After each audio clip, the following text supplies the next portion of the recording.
Hello, hello, hello.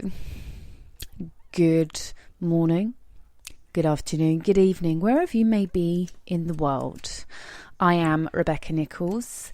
This is my podcast in regards to birth struggles. Yes, let's talk about how you were born, how you came into this wonderful world, what it all means. Well, firstly, life starts in the womb. Let's celebrate women and celebrate that we are all goddesses. If you are listening to this, you are all amazing women. You're all celebrating life. And if you're a man and you're listening to this, I want you to give thanks for the fact that you're here and a woman carried life in her womb for nearly 10 months to bring you forth into this wonderful world. And it is a wonderful world. Let's remember that. Times are difficult, always. There will be difficult times, but it's important to know that you are here.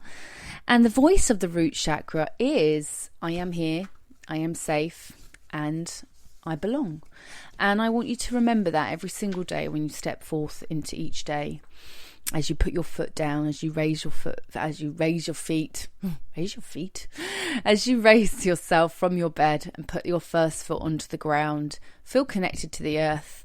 I spend some time out in nature as much as I can because it makes me feel connected to the earth more, and I find I'm a bit of a hippie girl, so I love being outside. Now, let's get back to business. So the root, yes, it's the colour, it's red. Remember, we are born into blood. And that's what signifies the root chakra. It's the colour red. And if you think about Reiki and you think about the colours of the rainbow, it all makes sense. Red, orange, yellow, green, blue, indigo, magenta. And they make up the Reiki. That makes up Reiki colours, the chakra colours. And we'll be going more into that and deeper into that over the next 7 weeks. So you'll get a bigger understanding of who you are. You are a light energy being. That is fucking awesome.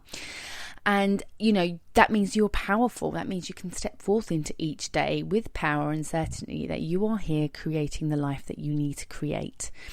So when you step into your power, which we'll get to a little bit more down the line when we cover the solar plexus chakra, you know, you feel connected, you feel more powerful, you step forward in your power every single day knowing that you are here for a great purpose. And I really want to help you and aid you along that journey. The element of the root chakra is earth, and the animal totem is snake. Now, I had my Kundalini awakened when I was 14, so the serpent rised. My Kundalini energy went through me. It was electrifying. At the same time, it was very scary. It sent me into a state of psychosis that I kind of stayed in for a very long time because I wasn't prepared for that kind of energy. I took psychedelics and LSD and I left this dimension. I went into pure white light. But actually at the time, I think I really needed that. I needed that shake up. I needed my body to be awakened in such a way, in such a manner. And for the 20 years after that, I then went on a very long dark road and lots of much darkness, yes, I could go on and on about my darkness, but I'm actually going to be covering it in my book, The Journey to Queendom, so you'll be able to hear a lot more about me and my journey once the book is released. I'm going to try and not talk so much about me, but just kind of get to the facts and get to the content that I want to share with you guys. But you will be figuring out a lot about me over the next 7 weeks as I do share my life and my journey, because I'm here to share and to inspire you to be the best versions of yourself.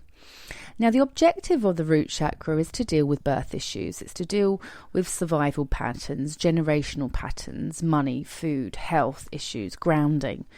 This is where we feel connected to ourselves, to the earth, to our parents, to feel that the world is providing our needs, that we always have enough money, and our needs are always met in that sense. There's been a shift, and it's the very reason why I say what I say and why I do what I do, is because what we have been doing is following a pattern of generations, following our parents, and they've been following their parents, and they've been following their parents, and it hasn't always been the right way. So we need to create a new way, and there has been some new ways created where we feel that we don't have to give up our unique expression for the survival of the tribe. We can reclaim our unique expression to help the tribe thrive. So this means about being individual. This means about owning that you're here and that actually you don't have to do the things that your parents did. Maybe that's not the way. Maybe you want to go a different route. Maybe you're here to change the system. I've definitely felt that was my calling, that I didn't agree with what my mum said in many ways. I didn't agree with the way she was living her life. I didn't want to live my life like that. I've always kind of gone against the system. I've always been a bit of a rebel. And that's why I do what I do, and that's why I share what I share, because I kind of know that I need to free a lot more people and to get a lot more people into a space where they're feeling more in control of themselves and more connected to themselves. So I was unplanned, and you might relate. I was unwanted. And I was illegitimate. My mum had me out as a result of an affair with a married man. My dad's wife and his children still don't know to this day that I exist. His wife still doesn't know that he had an affair, and out of the cause of that affair, I was legitimately born. So these are the things that I would say about myself, and these are the things that you might say about yourself if you were unplanned. You might tell yourself that you don't deserve to live.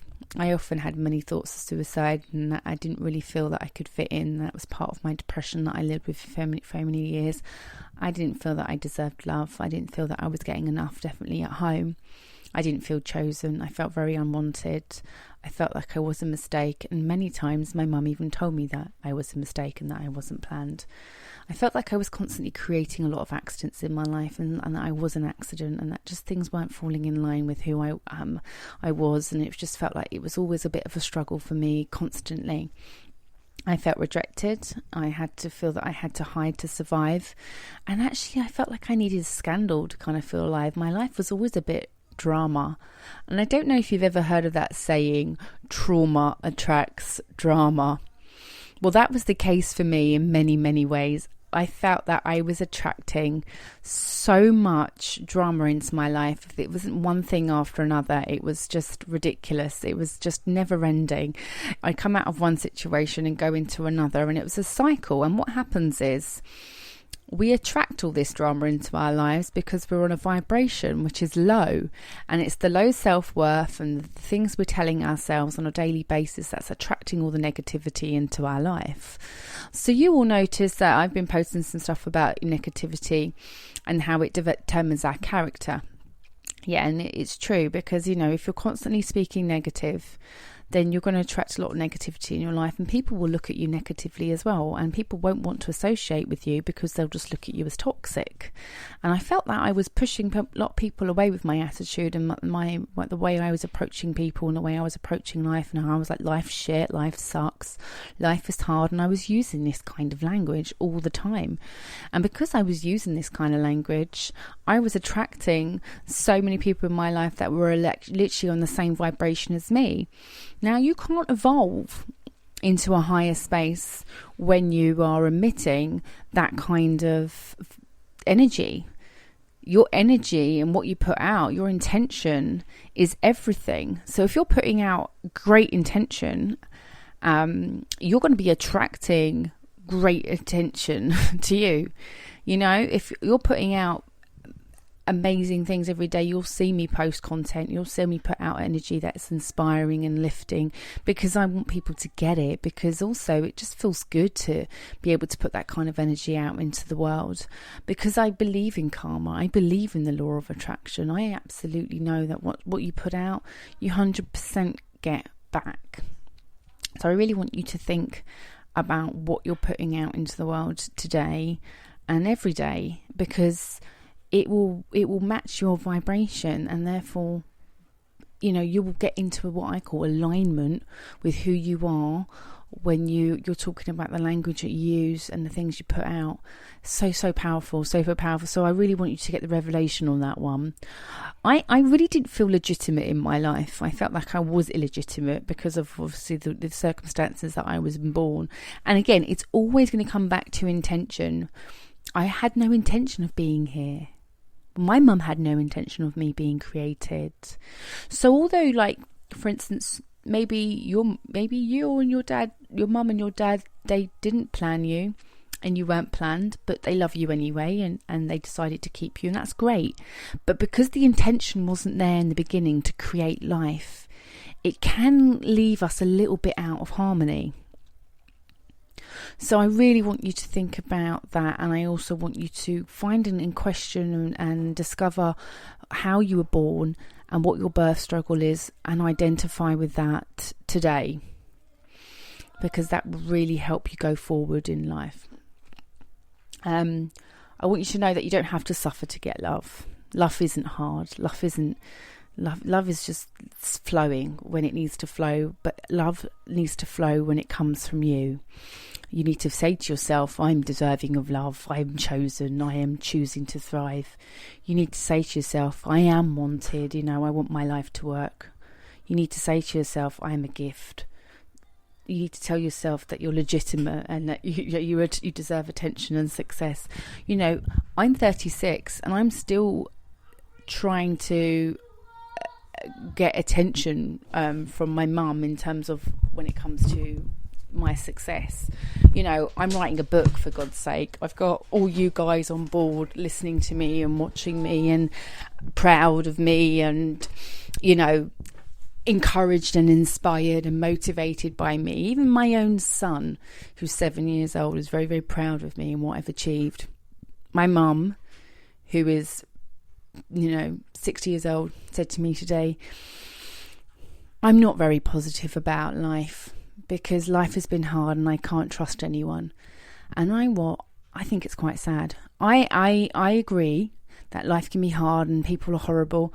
Listen, I've just had £400,000 stolen from me. True story. And I could feel angry and I could feel upset and I could not want to trust anyone again, and I could turn around and say, yes, life is hard, but also I know that life is beautiful, and I also know that I'm here for a purpose, and I also know that I can't let people and their ill intentions and their bad intentions and their evil ways destroy my peace and my joy and my happiness, because I own that. That is mine. People and situations are very powerless without your permission or your consent.